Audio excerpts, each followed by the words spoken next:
Hello sis. Hi.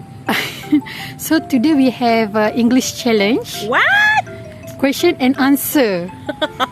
Can ah? Tak nak jawab boleh tak dalam bahasa Inggeris? Oh my god.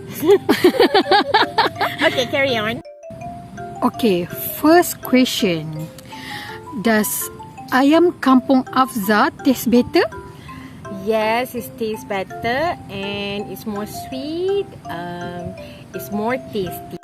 Does Ayam Kampung Afza smell stronger? No, it smells like the normal chicken, but it less smell. Because the chicken is young. Young? Younger. Boleh lah. Cik. Does Ayam Kampung Afza have hormones? Nope. Also, Ayam Kampung Afza eat only corn, soy, and also wheat. And one more thing is ketum ayam. What we call it in English? I get you later. Okay. Does Ayam Kampung Afza have sodium? Nope.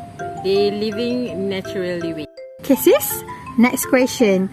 Does Ayam Kampung Afza have estrogen?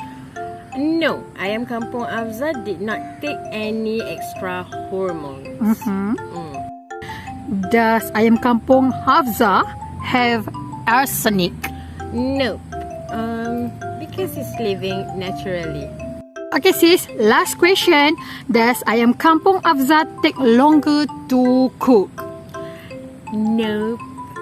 You can cook Ayam Kampung Afza like normal chicken. Plus, it takes shorter times to cook. Lagi senang. Cakap Melayu pula. Okay. Thank you. Okay, dapatkan Ayam Kampung Afza di https://afza.yeza.store. Thank you. Bye.